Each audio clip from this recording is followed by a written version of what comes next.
하나님 말씀은요, 창세기 30장입니다. 25절에서 43절 말씀 보시겠습니다.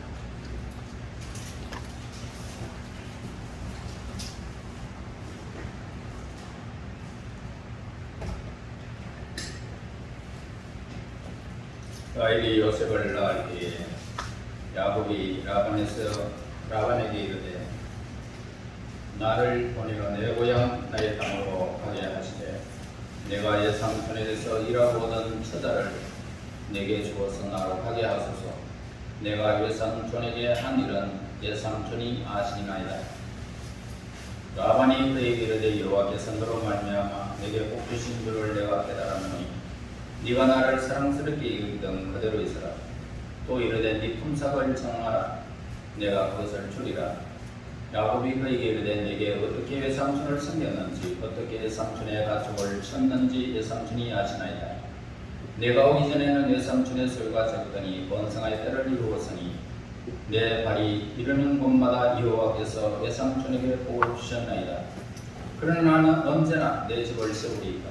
라반이 이르되 네가 무엇으로 네게 주랴. 야곱이 이르되 외삼촌에게서 내게 아무것도 주시지 않아도 나를 위하여 일을 행하시면 내가 다시 외삼촌의 양떼를 먹이고 지키리이다. 오늘 내가 외삼촌의 양떼에 두루 다니며 그 양 중에 아롱진 것과 점 있는 것과 검은 것을 가려내며 또 염소 중에 점 있는 것과 아롱진 것을 가려내리니 이 같은 것이 내 품삯이 되리이다.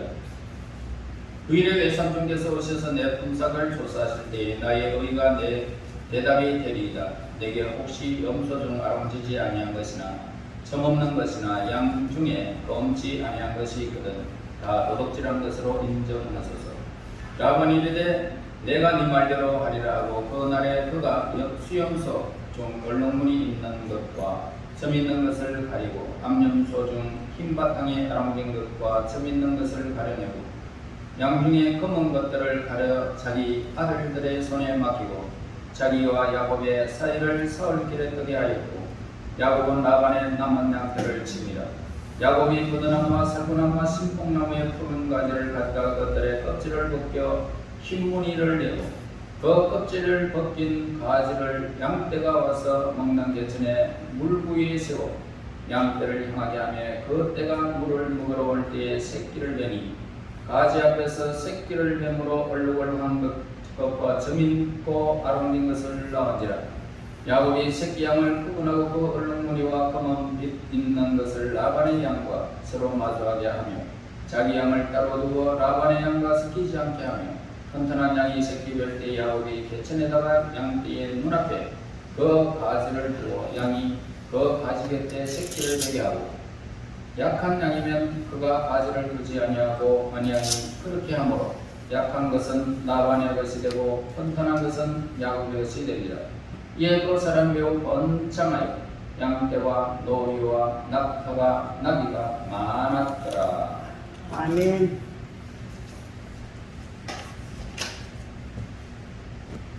우리가 몸을 가지지 아니하고 날개를 가진 그런 천사라면 이 세상에서 묵고 입을 걱정 없이 오직 신앙 하나만 붙들고 그렇게 살아갈 수가 있지 않겠나 생각해 봅니다.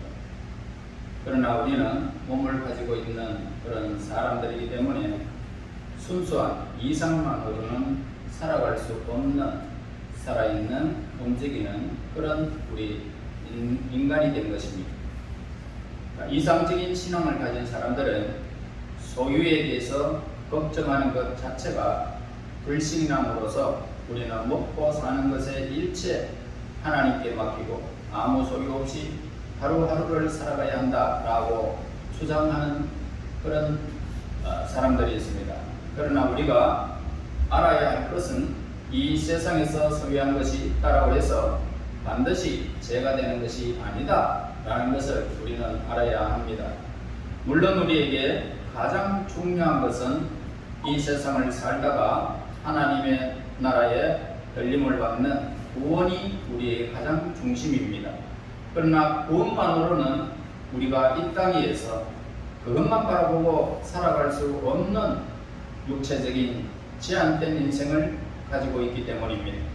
하나님께서는 그 구원에 추가하여 가정을 주셨고 직업을 주셨고 또 물질과 소유를 우리에게 주심으로써 이 구원이 하나님께로 향하는 하나님의 백성들의 그 구원이 얼마나 풍성한 것인지를 깨닫게 하기 위하여 여러분들에게 소유를 늘리게 하시는 것입니다.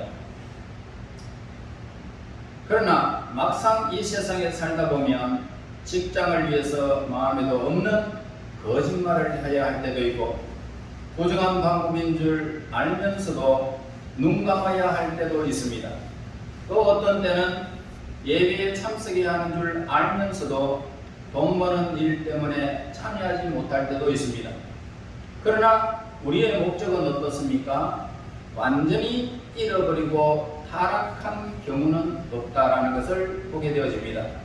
이 세상을 위하여 나의 삶을 내던지는 것이 아니라는 것입니다. 25절 말씀을 보니까 라헬이 요셉을 낳을 때에 야곱이 라반에게 이르되 나를 보내어 내 고향 나의 땅으로 가게 하되 라고 합니다. 야곱이 하필 요셉을 낳고 말을 하는 것을 보면 아마도 요셉을 낳을 때에 약속한 기한이 14년이 지난 것이 아닌가 그렇게 되어집니다. 자, 그러나 이 야곱은 그렇게 쉽게 아버지를 집으로 돌아갈 수가 없었던 것이죠. 가장 큰 이유는 뭐냐면 식구들은 이렇게 많아졌는데 그의 재산은 지금 아무것도 없다는 것입니다. 그래서 아내가 넷에다가 아이를 12이나 거느린 이 가장이 아무 대책 없이 그 먼 것을 향해서 떠난다는 것은 결코 쉬운 일이 아니라는 것입니다. 그뿐만 아니라 그 당시에는 누구든지 종으로 팔려와서 종살이를 하다가 주인의 벼르로 결혼을 하게 된 사람은 나중에 빚을 다 갖고 떠나야 하는데 아내와 아들을 그냥 두고 떠나는 것이 종의 그런 삶이었습니다. 그런데 아이와 아이들은 주인의 소유이기 때문이죠. 물론 야곱은 종으로 팔려온 것이 아니라 자유인으로서 왔고 분명히 결혼을 위해서 14년 동안 노동의 대가를 지불했기 때문에 당연히 아내와 아이들에 대한 권리를 야곱이 주장할 수가 있었던 것입니다. 그러나 이 라반은 아주 교활한 사람이었습니다. 그는 우선수를 써서라도 야곱을 평생 일꾼으로 붙들어서 자기의 모든 재산을 이렇게 불려나가는 그런 종으로 삼고자 했던 것입니다. 그래서 야곱은 라반에게 청혼을 하게 됩니다. 26절에서 28절 말씀하죠. 내가 외삼촌에게서 일하고 얻은 처자를 내게 주시어 나로 가게 하소서. 내가 외삼촌에게 한 일은 외삼촌이 아시나이다. 라반이 그에게 이르되 여호와께서 너로 말미암아 내게 복 주신 줄을 내가 깨달았노니 네가 나를 사랑스럽게 여기거든 그대로 있으라. 또 이르되 네 품삯을 정하라. 내가 그것을 주리라. 자, 여기서 라반은 자기가 이토록 부자가 된 것은 하나님께서 야곱을 통하여 자기에게 이렇게 복을 주셨기 때문이다 라고 그렇게 말하고 있습니다. 어떻게 보면은 신앙심이 깊은 것처럼 들릴지 모르지만은 그러나 여기서 내가 깨달았다라는 말에 보면은 원래 점이나 국술 같은 방법으로 알았다는 그런 뜻으로 기록하는 그런 뜻입니다. 그래서 이렇게 된 원인에 대해서 점을 쳐보았더니 하나님께서 야곱을 통하여 나에게 복을 주셨기 때문이다 라고 점괘가 나왔다는 것입니다. 그래서 하나님의 이 은혜를 이렇게 물고 늘어지는 모습을 보게 되는데 여기에서도 하나님의 은혜와 이 복 나타나지 않느냐. 그런데 굳이 아버지 보러 뭐 하려고 돌아가려고 하느냐. 그냥 여기 머물면서 내가 너에게 품삯을 줄 테니까 그냥 네가 여기서 머물고 여기서 번성해라. 이렇게 말하는 것입니다. 자, 이 말을 들은 야곱은 이제 갈등이 생기는데 이 갈등이 뭐라고 생각하십니까? 자, 이제 바르게 하나님을 섬기려면 반드시 아버지 집으로 돌아가야 한다는 것을 그는 알았던 것입니다. 그러나 그의 잘못을 잡은 것이 뭘까요? 현실적인 문제였다는 것입니다. 그냥 자식만 데리고 아내만 데리고 가자니 먹고 살 일이 깜깜하지 않습니까? 그래서 여기서 머물면은 이제는 문제는 먹고 마시고 입고 하는 것은 다 해결될 수 있습니다. 그러나 설사 무사히 아버지 집에 간다고 해서 15명을 데리고 예수의 눈치를 보면서 또 예수의 종이 될 수는 없다는 것입니다. 형의 종이 될 수는 없다는 거죠. 그러나 아버지 집으로 돌아가야 어떻습니까? 하나님을 만날 수 있다는 것입니다. 그러나 현실적인 문제를 생각하면 하나님의 집으로 돌아갈 수 없는 현실의 물질적인 문제가 부딪혀 있다는 것을 보게 되어집니다. 오늘 많은 성도들이 힘들어하는 부분들이 바로 이거예요. 신앙은요, 실제적인 삶입니다. 그러므로 소유가 따르지 않는 신앙, 이론이지 현실이 아니라는 것입니다. 여러분, 부양해야 할 노모도 있고 처자식도 있고 먹고 살아야 할 현실 문제에 적용되는 그 신앙이 온전한 신앙이라는 것입니다. 그러므로 하루하루 먹고 사는 문제, 연결되지 않는 이 신앙, 아직까지 이론에 그치는 그런 신앙이라는 것입니다. 여러분, 혹시 가난하여 하나님을 섬기는 일에 지장되는 일이 있습니까? 그렇지 않고 나는 지금 부유하면서 신앙을 지키고 있습니다. 그렇게 거룩한 사람은 밥도 먹지 말아야 됩니까? 화장실도 가지 말고 옷도 좋은 옷 입지 말고 그냥 살아야 됩니까? 하루 종일 눈물 흘리고 찬송을 부르면서 천사 날개를 달고 살아야 되느냐 이 말입니다. 그러나 우리는 천사도 아닙니다. 영물도 아니에요. 우리는 하루에 한 끼만 먹어도 분노가 치밀어 올라오는 사람들이에요. 2끼 아니면 3끼를 먹어야 됩니다. 아니면 배고파서 막 보이는 것이 없어요. 그러니까 먹어야 사는 우리 인생임을 우리는 알 수 있습니다. 자, 우리가 그리스도인들에게 소유는 무엇입니까? 허공에 떠있는 우리의 신앙을 현실로 이끌어내리는 것입니다. 현실 가운데 적용되지 않는 그런 신앙은 신앙이 결코 아니라는 것을 우리에게 가르쳐 줍니다.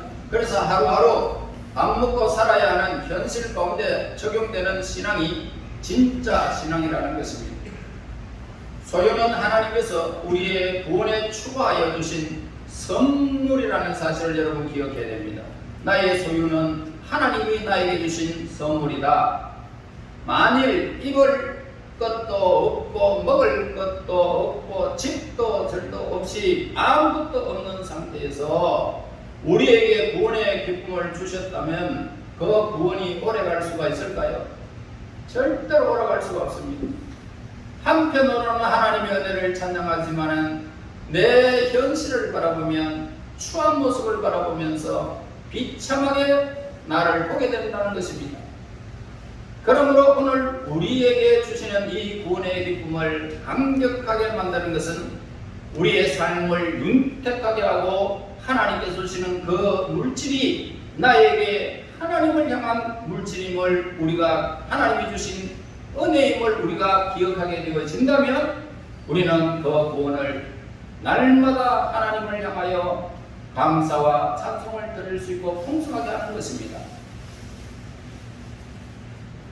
그러나 여러분, 이 세상의 소유와 구원의 그 기쁨을 우선순위가 바뀌어버린다면 그 사람의 신앙은 잘못되었다라고 그렇게 성경에서 말씀하고 있습니다. 그러므로 소유한 재물은 하나님 앞에서 우선순위가 바뀌면 그 소유한 재물이 죄가 된다는 것을 우리에게 가르쳐 주는 것입니다. 29절에서 30절 말씀을 보시겠습니다. 야곱이 그에게 이르되 내가 어떻게 삼촌을 숨겼는지 어떻게 삼촌의 가축을 쳤는지 삼촌이 아시나이다. 내가 오기 전에는 내 삼촌의 소유가 적더니 번성하여 때를 이루었으니 내 발이 이르는 곳마다 여호와께서 왜 삼촌에게 복을 주셨나이다. 그러나 나는 언제나 내 집을 세우리까. 자, 야곱은 여기서 물론 하나님이 나에게 하나님이 복을 주시긴 하지만은 어디까지나 내가 수고하고 그렇게 된 일이 아닙니까? 라고 말하고 있는 것입니다. 자, 이 야곱은 자기가 어떻게 열심히 일해서 외삼촌의 재산을 정착시켜 주면 임금까지는 주지 않더라도 너희들도 이제 식구가 많으니까 이걸로 생활하라 하면서 재산의 일부라도 나누어 줄 것을 기대했던 것 같습니다. 그러나 이 라반에게는 야곱의 수고를 인정하고 감사하는 마음이 눈꼽만큼도 없는 참 비열한 사람이었습니다. 그는 14년이 기간이 끝났는데도 불구하고 양 한 마리도 그에게 야곱에게 주지 않았다는 것입니다. 그래서 야곱은 임금 문제의 논쟁의 소지가 없도록 조처를 했습니다. 자, 그것은 바로 양의 무늬와 색깔이라는 아주 분명한 기준을 제시하는 모습을 본문에서 기록하는데요. 32절 33절입니다. 오늘 내가 외삼촌의 양떼와 두고 다니며 그 양 중에 아롱진 것과 점 있는 것과 검은 것을 가려내며 또 염소 중에 점 있는 것과 아롱진 것을 가려내리니 이 같은 것이 내 품삯이 되리다. 후일에 외삼촌께서 오셔서 내 품삯을 조사하실 때에 나의 의가 내 대답이 되리다. 내게 혹시 염소 중 아롱지지 아니한 것이나 점이 없는 것이나 양 중에 검지 아니한 것이 있거든 다 도둑질한 것으로 인정하소서. 그런데요, 그 당시에는 양이나 염소한테 점이나 얼룩이 있는 경우가 아주 드물었다는 사실을 우리는 알아야 합니다. 이 라반이 조금이라도 인정이 있는 사람이면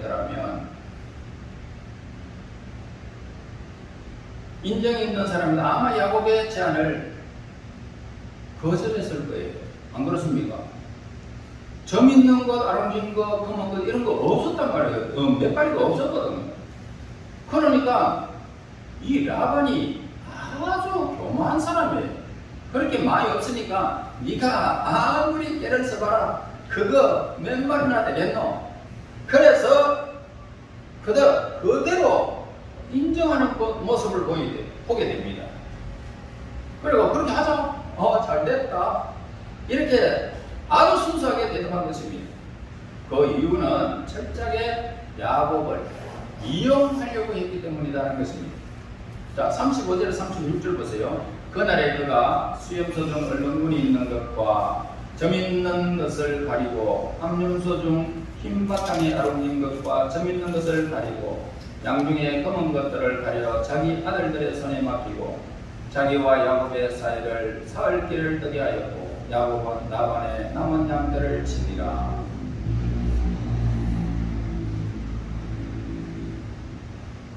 이제 라반은 자신의 이 양떼를 샅샅이 조사하게 됩니다. 그래서 조금이라도 얼룩무늬 있거나 점 있는 것들을 전부 골라내요. 사흘길 거리 완전히 그냥 분리를 탁 시켜버렸다는 거예요. 흰 양떼만 딱 나온 게. 그러니까 결국 야곱은 얼룩이나 점박이가 하나도 없는 상태에서 이제 양을 치기 시작했단 말입니다. 자, 이 야곱은 양을 치면서 과학적인 관찰을 결리 하지 않았던 것을 보게 되는데요. 그 결과 그는 두 가지 중요한 사실을 알게 되었다는 겁니다. 하나는 양은 풀 먹을 때가 아니라 물 마실 때만 교배를 하는구나. 그걸 알았다는 것입니다. 그리고 교미할 때 양들의 시신경을 자극하여 이렇게 그렇게 이제 교미를 하게 되면 태어나는 새끼가 영향을 받지 않겠나 과학적인 면에서 그렇게 본 것입니다.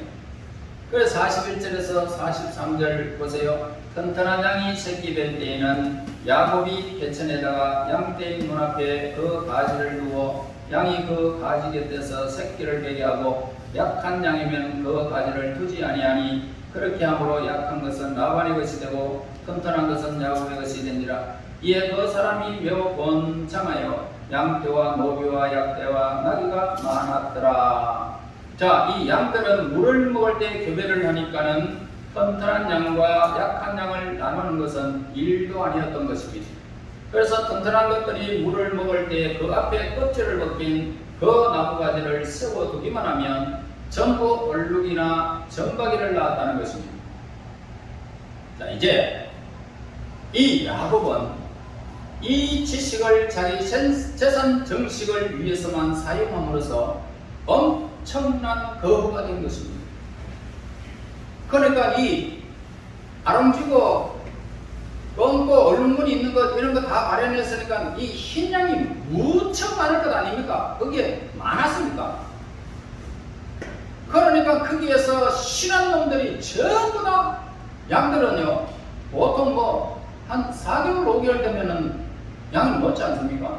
그는 1년에 2번씩은 놓는데 그것만 해도 얼마나 많은 무리가 생기겠느냐 어마어마한 거죠. 그런데 이 야곱이 그 지식으로 다른 사람을 돕지 않고 재산을 열리는 데에만 급급한 이유가 여기 어디에 있는지 우리에게 가르쳐 줍니다. 그이는 분명히 라반에 대한 분노가 있었다는 사실을 보게 됩니다. 14년 동안 빈손을 가지고 있었는데 나는 이제 지금까지 14년 동안 하는 라반 우리 외삼촌에게 당했다.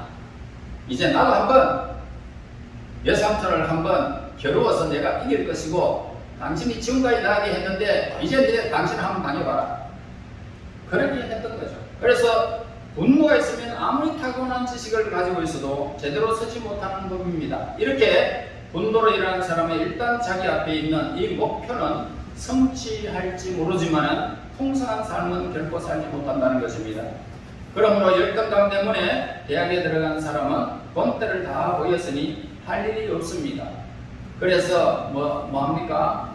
이제 대학을 졸업하고 나면 술 마시고 오락하는 겁니다. 야곱이 그렇게 하지 않았어도 하나님께서는 절대로 빈손으로 고향으로 돌아가지 않았을 것입니다. 이스라엘 백성들도 애굽에서 400년 동안 일하고 빈손으로 나올 뻔했습니다. 하나님께서 애굽 사람들로부터 금은 보화들을 다 받을 수 있게 하나님이 그렇게 그들의 마음을 열어놓은 것입니다. 그래서 하나님은 자기 백성들의 퇴직금을 언제나 챙겨주시는 분이심을 우리에게 가르쳐줍니다. 그러나 만약 내 힘으로 직접 그것을 챙기려고 하고 복수심이 강하여 보상심리로 일한다면 하나님이 나를 위해서 일해 주실지 않는다는 것을 우리는 분명히 알아야 됩니다. 내가 할 일이 뭡니까? 다른 사람에게 아랑을 베풀고 사랑을 나누는 것, 그것이 가장 우리에게 현실적으로 다가오는 말씀입니다. 우리는 내보다 남을 낮게 여겨야 될 것이고 내 것보다는 남의 유익을 위해서 우리의 삶을 세워가게 된다면 하나님께서 여러분들의 기업을 튼튼하게 세워주실 것입니다. 내 몫을 챙기는 일은 하나님이 직접 해주시면 여러분들에게 모든 것들이 풍성하고 감사하는 일만 생기게 되는 것입니다. 그러나 내 것을 욕심을 내고 분노로 채워지게 된다면 그 물질이 여러분들의 상처가 되도록 깊이 파고들어가는 것입니다. 그러므로 하나님의 백성들에게 소유 자체가 목적이 되어지면 어떻게 되어지는지 우리에게 가르쳐 주는데 마음속에 자비나 여유가 완전히 사라져버리고 이 세상에 내 삶이 굉장히 조급해진다는 사실을 보게 되어집니다. 그러나 하나님의 백성들은 하나님과의 그 관계에 철저해야지 다른 것에 철저하면 오늘 비정상적인 정신병자처럼 이 세상의 물질에 노예가 되고 만다는 것을 보게 됩니다. 여러분, 우리는 하나님과의 관계가 아닌 다른 일에는 항상 여유를 가지자. 이 세상에 어떤 일이 있어도 여유를 가지자. 여러분 꼭 기억해야 됩니다. 하나님과의 관계에서는 오늘 우리의 삶에서는 제일 주의로 우선순위를 삼고 여유 없이 하나님을 향하여 우리가 숨기게 되어지지만은 이 세상의 것은 모두가 여유를 가질 일들이다 이 말입니다. 하나님이 우리에게 원하시는 것이 뭘까요? 내 소유나 자녀나 아내나 남편은 하나님이 구원에 추가해서 주신 보너스, 선물, 구원이 얼마나 풍성한지를 보여주려고 우리에게 자식이 잘되게 하시고 모든 삶이 형통하게 하시는 것은 하나님께로 향한 나의 믿음이 얼마나 풍성한지를 우리에게 보여주는 것입니다. 중요한 것은 뭘까요? 소유가 아니다 이 말입니다. 중요한 것은 구원이고 소유는 그 구원에 추가되어진다는 사실을 우리에게 가르쳐 줍니다. 그런데 이 우선순위가 바뀔 경우 구원을 잃어버릴 가능성이 있다는 것입니다. 이 세상 것에 내 목숨을 내거는 것입니다.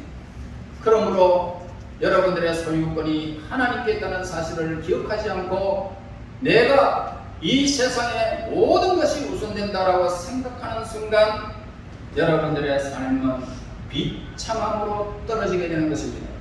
아무리 현실적인 그런 필요가 중요하다 할지라도 돈 버는 것이, 직장 생활하는 것이 구원보다 더 중요한 자리를 차지하게 될 경우에 그 모든 것, 세상 것도 잃고 구원도 잃어버릴 가능성이 있다는 사실을 우리에게 일러주는 것입니다. 예수님께서 제자들에게 하나님과 재물을 겸하여 섬길 수 없다라고 말씀하셨습니다. 자, 이것은 재물에 전혀 의미가 없다거나 예수님의 제자들은 모두 알거지로 살아야 된다는 그런 뜻이 결코 아니다라는 말입니다. 만일 하나님이 계셔야 할 자리에 돈이 있고 명예가 있고 나의 삶의 여유를 거기에 둔다면 돈을 섬길 수밖에 없고 따라서 결코 하나님을 섬기는 사람이 될 수 없다는 그런 뜻입니다. 자, 하나님의 종은 옳은 일이기 때문에 해야 하고 정당한 일이기 때문에 시간을 내야 하는데요. 돈만 얼마를 준다라고 하면 벌써 저만치 와서 대령하고 있는 것 정말로 안타깝기 거지없는 것입니다. 여러분, 돈이 우리를 위로하고 돈이 우리를 격려하고 돈이 우리를 움직인다면 분명히 오늘 우리는 뭔가 잘못되어 있다 그렇게 보면 되겠습니다. 우리는 옳기 때문에 움직여야 하고 옳기 때문에 시간을 내야 하는 것입니다. 그렇게 하는 가운데 돈이 생긴다면 보너스입니다. 선물이에요. 그 돈으로 온 가족이 둘러앉아 상추와 고기를 구워 먹으면서 그렇게 도란도란 이야기하면서 맛을 음미하는 그것이 얼마나 아름답고 복된 것입니까? 겉으로 보기에 야곱은 부한 사람처럼 보입니다. 아내도 있고 자식도 많습니다. 그리고 돈도 많습니다. 차이가 있다면 다른 부자들은 돈이 많기 때문에 여러 명의 아이를 두는데 야곱은 아내부터 여러 명을 두고 돈을 모았다는 것을 보게 되어집니다. 그러나 그의 마음은 결코 풍성하지 않았던 거죠. 왜 그렇습니까? 야곱이 풍성한 삶을 되찾기 위해서는 해야 할 일이 무엇인지를 우리에게 가르쳐 줍니다. 그래서 오직 하나밖에 없는데요. 풍성하려면 라반에게 갇혀 있으면 안 되겠죠. 거기에서 벗어나야 됩니다. 그래서 하란을 떠나라는 것입니다. 라반의 수하에 있는 한, 지금 이런 생활 속에서 있는 한 아무리 많은 재물을 모은다 할지라도 절대로 그는 풍성해질 수가 없다는 것입니다. 한번 생각해 보세요. 라반의 것이 전부 다 자기 것이 되었다는 겁니다. 라반이 주장하는 것이 그거예요.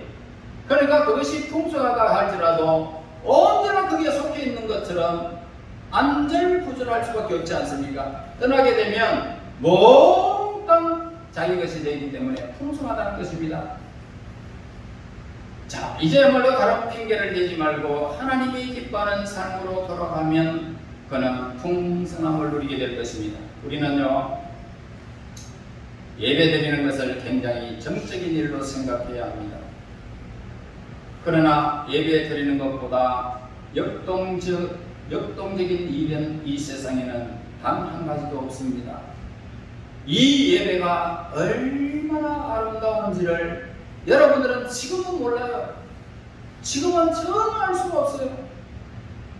그런데요, 이 예배가 내가 이 세상을 마무리하는 그 순간 여러분들의 그 예배가 얼마나 지금 장엄한지를 그때 비로소 알게 된다는 것을 알아야 합니다. 여러분, 아직도 사람들은 세상이 넓고 할 일은 많다라고 하면서 세상으로 달려가는 사람들이 많습니다. 움켜쥐고 나서 보면은 여러분 어떻습니까? 그게 그거예요. 5천만 원만 있었으면 그때 즐겁습니다. 5천만 원 되면 행복했습니다. 그 다음에는 그 다음에는 10억만 있으면 내가 든든히 안 살겠나? 그렇게 모아도 다 이렇게 움켜쥐게 나면 다 아무것도 아니에요. 내가 이렇게 하면 좋으리라 저렇게 하면 좋으리라 다 갖추어도 오늘 우리가 이루어지면 될 것 아니단 말입니다. 세상에는 만족이 있을까요? 없단 말입니다. 없습니다. 그러나 하나님 앞에 오면 어떻습니까? 모든 것이 의미가 없습니다. 이 세상의 것이 의미가 있는 것이 아니에요. 하나님 앞에 오면은 우리가 믿음으로 하나님을 향할 때 내 마음에 감동이 오지요. 말씀대로 행복하지요. 그리고 오늘 우리가 기도하면 하나님이 들어주신다는 사실을 기억할 때 미래가 밝지 않습니까? 여러분 얼마나 행복합니까? 이 세상에 물질이 그렇게 해준단 말입니다. 한번 써보세요. 아이고 쓰고 나면 아깝다.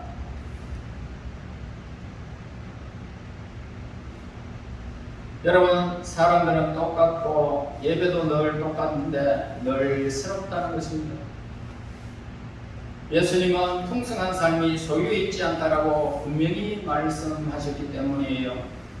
사람의 가치는 소유의 넉넉함에 있지 아니하다라고 오늘 우리의 영혼 상태 속에서 오늘 그 사람의 가치가 있다는 것입니다. 여러분 또한 풍성한 삶은 다른 관계에서 나옵니다. 야곱이 풍성한 삶을 누리려면 라반과 바른 관계를 맺어야하고 아내들과 바른 관계를 맺어야하고 고향에 있는 가족들과 바른 관계를 맺어야 합니다. 가까운 사람들과 관계를 깨뜨리면서까지 늘리는 것은 정말 중요한 것을 잃어버린다는 것입니다. 오늘 우리가 알아야 할 것이 뭘까요? 이 세상 현실에 부딪혀봐야 우리 신앙이 진짜인지 가짜인지 알 수가 있습니다. 비행기가 땅에 내려야 하는데 바퀴가 펴지지 않으면 어떨까요?